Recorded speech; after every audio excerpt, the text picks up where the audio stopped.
Dutch disease একটা রোগ। এ রোগটা মানুষের না, কিংবা কোনো পশু পাখিরও না। রোগটা মূলত অর্থনীতির। ভেনেজুয়েলার এই সাম্প্রতিক দুরবস্থার কারণে ডাচ ডিজিজ কথাটা নতুন করে আবারও আলোচনায় আসছে। ডাচ ডিজিজ অর্থনীতির কোন ধরনের রোগ, কি কারণে একটা দেশের অর্থনীতি এই রোগে আক্রান্ত হয়, এবং বাংলাদেশের কখনো ডাচ ডিজিজে আক্রান্ত হওয়ার সম্ভাবনা আছে কিনা, ভেনেজুয়েলার আলোকে আমরা এই ব্যাপারটি এই ভিডিওতে বিশ্লেষণ করার চেষ্টা করব। বর্তমানে ডাচ ডিজিজ বেশ প্রচলিত একটা কনসেপ্ট, কিন্তু এই কনসেপ্টটি প্রথম ব্যবহৃত হয় গত শতকে, যখন নেদারল্যান্ডসে বিপুল পরিমাণ গ্যাস আবিষ্কৃত হয়। খুবই সম্ভাবনাময় একটা বদ্বীপ নেদারল্যান্ডস যখন বিপুল পরিমাণ গ্যাসের সন্ধান পায়, তখন তারা বিপুল পরিমাণে গ্যাস উত্তোলন শুরু করে এবং এই গ্যাস তারা রপ্তানি করতে শুরু করে। নিঃসন্দেহে বিপুল পরিমাণ প্রাকৃতিক সম্পদ আবিষ্কৃত হওয়া এবং সেই সম্পদ উত্তোলন করে অন্য দেশে রপ্তানি করা কোনো দেশের অর্থনীতির জন্যই খারাপ কিছু হতে পারে না, কিন্তু নেদারল্যান্ডসের হয়েছিল। এবং নেদারল্যান্ডসের সাথে ঘটে যাওয়া সেই খারাপ ব্যাপারটিকে আমরা বলছিলাম ডাচ ডিজিজ। তাহলে ডাচ ডিজিজ মূলত কি? মূলত একটি মাত্র প্রাকৃতিক সম্পদ অথবা অর্থনৈতিক আয়ের একটি মাত্র খাতের উপর পুরোপুরিভাবে নির্ভর হয়ে যাওয়া এবং পুরো অর্থনীতিতে ওই খাতটি একমাত্র গুরুত্বপূর্ণ খাত হিসেবে বিবেচিত হওয়া, এবং পরবর্তীতে যদি কখনো ওই প্রাকৃতিক সম্পদে ধস আসে বা ওই খাত বা ওই নির্দিষ্ট সেক্টরে ধস আসে, তাহলে পুরো অর্থনীতি ধসে পড়া, এই যে সম্ভাবনা, এটিকেই বলে ডাচ ডিজিজ। আমরা এই ভিডিও শুরুতে নেদারল্যান্ডসের কথা বলছিলাম। নেদারল্যান্ডসে যখন গ্যাস আবিষ্কৃত হয়, তখন সেই প্রাকৃতিক গ্যাস মোট রপ্তানির ৮০% দখল করে নেয়। এবং এরপর আমরা যখন দেখি যে প্রাকৃতিক গ্যাসের দামে যখন ধস নামে, বা নেদারল্যান্ডসে যখন আরও অনেকগুলো প্রতিযোগী দাঁড়িয়ে যায় প্রাকৃতিক গ্যাস রপ্তানির ক্ষেত্রে, তখন নেদারল্যান্ডসের অর্থনীতি একটি বড় হুমকির মুখে পড়ে। কারণ নেদারল্যান্ডস প্রচুর পরিমাণে গ্যাস রপ্তানি করতে পারার কারণে প্রচুর পরিমাণে বৈদেশিক মুদ্রা আয় করছিল, এবং এর কারণে নেদারল্যান্ডসের রপ্তানি আয় অল্প কয়েকদিনে আকাশ ছুঁয়েছিল। এবং এর ফলে ডাচ মুদ্রার বিনিময় হার মার্কিন ডলারের বিপরীতে অনেক বেড়ে যায়। আর আমরা জানি, যখন মুদ্রার বিনিময় হার মার্কিন ডলারের বিপরীতে অনেক বেড়ে যায়, সেক্ষেত্রে কি হয়? খুব কমন একটা ব্যাপার ঘটে। সেটি হচ্ছে যে মোট অন্যান্য ক্ষেত্রের যে রপ্তানি, সেগুলো কমতে শুরু করে। অনেক সময় দেশীয় ব্যবসায়ীরা ইচ্ছে করে মুদ্রার অবমূল্যায়ন ঘটায়, যেন তাদের পণ্য অন্য দেশে সমাদৃত হয়, বা অন্য দেশ যেন তাদের পণ্য প্রচুর পরিমাণে আমদানি করে। তার মানে রপ্তানি আয় যেন অন্যান্য সেক্টরেও স্টেবল থাকে। কিন্তু কোনো একটি সেক্টরে যদি রপ্তানি আয় পুরোপুরি নির্ভরশীল হয়ে পড়ে বা বেশিরভাগ অংশ নির্ভরশীল হয়ে পড়ে, তাহলে যে কোনো সময় অর্থনীতি মুখ থুবড়ে পড়তে পারে। তো যা বলছিলাম, যে নেদারল্যান্ডসের মোট রপ্তানি আয় অনেক বেড়ে যাওয়ার ফলে ডাচ মুদ্রার বিনিময় হার মার্কিন ডলারের বিপরীতে অনেক বেড়ে যায়, এবং এ সময় নেদারল্যান্ডস তার মুদ্রার মান কোনো ক্রমেই স্থিতিশীল রাখতে পারেনি। এর ফলে যে সমস্যা হলো, ডলারের বিপরীতে ডাচ মুদ্রার মান বেড়ে যাওয়ায় উৎপাদনও বেড়ে যায়, এবং রপ্তানির সময় যেসব পণ্য উৎপাদিত হচ্ছিল সেগুলো কম মূল্য পাচ্ছিল। অর্থাৎ মোট রপ্তানি আয় অন অ্যাভারেজ কমে যায়, এবং এখান থেকেই ডাচ ডিজিজ কনসেপ্টটি সৃষ্টি হয়। এখন প্রশ্ন হচ্ছে যে ভেনেজুয়েলার যে সমস্যা, সেটি কি ডাচ ডিজিজের সাথে তুলনা করা যেতে পারে, বা সেটি কি ডাচ ডিজিজের উদাহরণ হতে পারে? How did a country with the largest oil reserves in the world become one of the most economically destroyed nations in history? Venezuela, once an economic powerhouse in Latin America with vast oil reserves, is now synonymous with crisis, inflation, and misery. Dutch ডিজিজের আসলে একটি প্রকৃষ্ট উদাহরণ হতে পারে Venezuela. Venezuela বিশ্বের বৃহত্তম তেল মজুতকারী দেশ, এবং বর্তমানে কোনো একক দেশ হিসেবে যত তেল মজুদ রয়েছে তার বেশিরভাগই রয়েছে ভেনেজুয়েলার মধ্যে। ভেনেজুয়েলা যতটুকু তেল উৎপাদন করে তার বেশিরভাগই রফতানি করে, এবং এটি ভেনেজুয়েলার রফতানি আয়ের প্রধান উৎস। কোভিডের সময়ে ভেনেজুয়েলা সর্বপ্রথম বড় ধাক্কাটা টের পায়। এর আগে যদিও ২০১৪তেই ভেনেজুয়েলা একটি ভয়াবহ অর্থনৈতিক ধাক্কা টের পেয়েছিল, সেটি নিয়ে আমরা একটু পরেই কথা বলবো। কিন্তু কোভিডের সময়ে যখন সমস্ত বিশ্বে কোভিড বা করোনা ভাইরাসের সংক্রমণের কারণে সকল জীবনযাত্রা থমকে যায়, তখন তেলের বাজার একটা ভয়াবহ রকম ধাক্কা অনুভব করে। বিশ্বের সবচেয়ে বেশি অপরিশোধিত তেলের আবাসস্থল ভেনেজুয়েলায় ৩০৩ বিলিয়ন ব্যারেলের মতো তেল মজুদ রয়েছে বলে ধারণা করা হয়। এই বিপুল পরিমাণ তেলের মজুদ নিয়ে ৮০-র দশকেও ভেনেজুয়েলা ছিল দক্ষিণ আমেরিকার সবচেয়ে সচ্ছল দেশগুলোর মধ্যে একটি।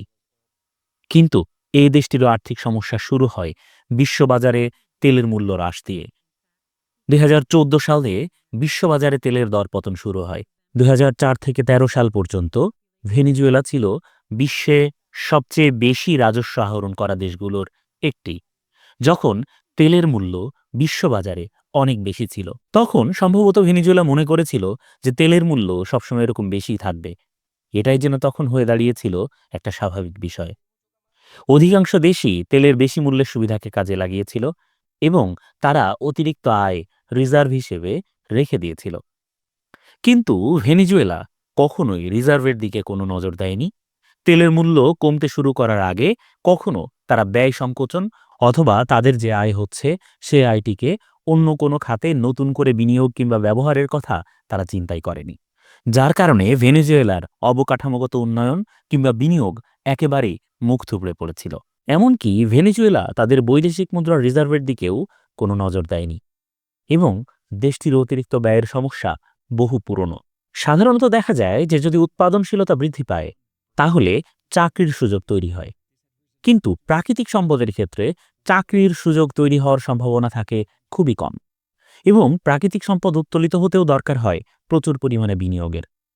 আর এই বিনিয়োগ থেকে আসে বৈদেশিক ঋণ। ভেনেজুয়েলাই শুধু নয়, প্রাকৃতিক সম্পদ উত্তোলনকারী দেশগুলোর এই চিত্র একেবারে স্পষ্ট। ২০০৫ সালের পর থেকে এখন পর্যন্ত কলম্বিয়ার তেল উৎপাদন বৃদ্ধি পেয়েছে ৯২% মতো, কিন্তু চাকরির হার বেড়েছে মাত্র ৫%। একই সময়ে ভেনেজুয়েলায় তেল উৎপাদন কমে যাওয়া সত্ত্বেও চাকরি বেড়েছে ২৫৬%। কারণ হুগো চ্যাভেজ তার পছন্দের যে কর্মী আছে অথবা তার অনুগত কর্মীদেরকেই এই তেল উত্তোলনের সেক্টরে কাজ দেন এবং তিনি পুরোপুরিভাবে এই তেল উত্তোলনের সেক্টরটিকে নিয়ন্ত্রণ করতে শুরু করেন। হুগো চ্যাভেজের এই অতিরিক্ত নিয়ন্ত্রণ এবং তার অনুগত কর্মীদের আস্ফালন খুব দ্রুতই এই তেল সমস্যাকে আরও বেশি প্রকট করে তোলে। যখন তেলের মূল্য কমতে শুরু করে তখন ভেনেজুয়েলার অর্থনীতি একদম ধসে পড়ে, কারণ ক্রমহ্রাসমান অর্থনীতিকে সামাল দেওয়ার মতো অন্য কোনো রিসোর্স তাদের হাতে ছিল না। আর তেল রপ্তানি যখন তাদের জাতীয় আয়ের প্রধান উৎস, তখন একটি নাজুক অবস্থা যখন হয়ে যায়, ভেনেজুয়েলায় দেখা দেয় মুদ্রাস্ফীতি এবং বৈদেশিক মুদ্রার রিজার্ভ এবং বাজেট ঘাটতি সমস্যা শুরু হলে দেশটি ভয়াবহ অর্থনৈতিক বিপর্যয়ের মুখে পড়ে এবং এই ভয়াবহ অর্থনৈতিক বিপর্যয় থেকেই ক্রমান্বয়ে তাদের আজকের এই দুরবস্থার সূত্রপাত।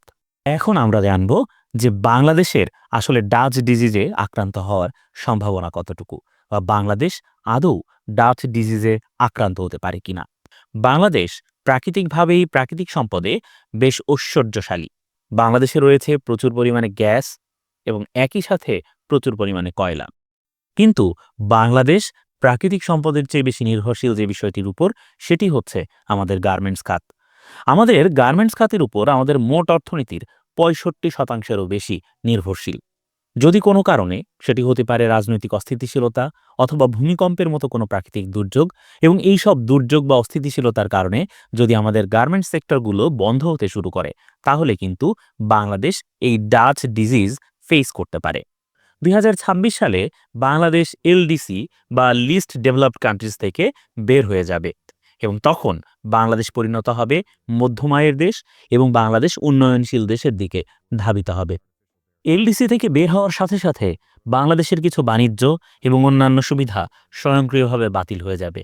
জেনারেলাইজড সিস্টেম অফ প্রেফারেন্স বা অগ্রাধিকারমূলক বাজার সুবিধা, যা স্বল্পোন্নত দেশগুলো ধনী দেশে পণ্য আমদানির ক্ষেত্রে শুল্ক ছাড় পেয়ে থাকে, এটি কিন্তু রপ্তানি আয়ের দিক থেকে অনেক সুবিধাজনক।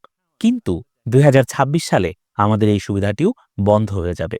তখন আমাদেরকে অন্যান্য যে পোশাক রপ্তানিকারক দেশগুলো আছে তাদের সাথে পুরোপুরিভাবে যুদ্ধ করে টিকে থাকতে হবে। ২০২৬ সালে বাংলাদেশ যখন মধ্যম আয়ের দেশে পরিণত হবে, তখন শ্রমিকদের বেতন ভাতা বৃদ্ধি করতে হবে এবং উৎপাদন খরচও অনেক বেড়ে যাবে। অন্যদিকে জিএসপি সুবিধা না থাকার কারণে পণ্যের মূল্য বেড়ে যাবে এবং অন্য দেশের সঙ্গে প্রতিযোগিতা করে মার্কেটে টেকা, এটি নিঃসন্দেহে আমাদের জন্য চ্যালেঞ্জিং হতে চলেছে। এর সাথে সাথে আমরা দেখছি চীন আফ্রিকা মহাদেশের দেশগুলোতে তাদের ঘাঁটি তৈরি করছে, সহযোগিতামূলক সম্পর্ক তৈরি করছে এবং সেখানে তাদের কারখানাগুলো স্থাপন করছে। আফ্রিকার রয়েছে প্রচুর সস্তা শ্রম দেওয়ার মতো জনশক্তি এবং তারা সেখান থেকে বিপুল পরিমাণ শ্রমশক্তি ব্যবহার করতে পারছে, যার কারণে চীন অন্যান্য সকল পণ্যের মতো পোশাক শিল্পের ক্ষেত্রে একটা মনোপলি তৈরি করতে পারছে। যদি বাংলাদেশ তার এই তৈরি পোশাক শিল্প বা গার্মেন্টস শিল্পের উপর এককভাবে নির্ভরশীলতা থেকে সরিয়ে না আসতে পারে, যদি সেবা খাত, পর্যটন, চিকিৎসা সহ অন্যান্য ক্ষেত্রে বাংলাদেশ তার আয় ক্রমান্বয়ে বৃদ্ধি না করতে পারে এবং বৈদেশিক আয়ের ক্ষেত্রে রেমিট্যান্স এবং গার্মেন্টস শিল্পের পাশাপাশি অন্যান্য খাতগুলোকেও সমানভাবে জনপ্রিয় করে না তুলতে পারে, তাহলে বাংলাদেশ অতি সত্বর ডাচ ডিজিজে আক্রান্ত হওয়ার একটা সম্ভাবনা আছে বইকি। এখন এই ডাচ ডিজিজ মোকাবেলার জন্য আমাদের করণীয়টা আসলে কি? ডাচ ডিজিজ মোকাবেলার জন্য আমাদের করণীয় হচ্ছে প্রি ট্রেড এগ্রিমেন্ট বা মুক্ত বাণিজ্য চুক্তি করা, যার ফলে অর্থনৈতিক ও বাণিজ্য কূটনীতির মাধ্যমে দ্বিপাক্ষিক, আঞ্চলিক এবং বহুপাক্ষিক বাণিজ্য চুক্তি সম্পাদন সহ মুক্ত বাণিজ্য অঞ্চল গঠন, শুল্ক সুবিধা নিশ্চিতকরণের মাধ্যমে বাংলাদেশের পণ্য ও সেবার জন্য আন্তর্জাতিক বাজার সম্প্রসারণ, অশুল্ক বাধা দূরীকরণ ও বিভিন্ন আন্তর্জাতিক ট্রেড ফোরামের নেগোসিয়েশনের মাধ্যমে দেশের অর্থনৈতিক ও বাণিজ্যিক স্বার্থ রক্ষা করা যাবে। পাশাপাশি আমাদের যে কর্মক্ষম জনসংখ্যা আছে তাদেরকে জনসম্পদে পরিণত করতে হবে এবং ডিফারেন্ট ক্ষেত্রে, মানে বিভিন্ন অন্যান্য ভিন্ন ভিন্ন খাতে তাদেরকে কাজে যুক্ত করতে হবে। এভাবেই বাংলাদেশ ডাচ ডিজিজের সমস্যা থেকে উত্তরণ করতে পারবে। আমরা সবাই মিলে একটি সম্ভাবনাময় বাংলাদেশের দিকে এগিয়ে যাওয়ার জন্য অধীর আগ্রহে অপেক্ষা করছি।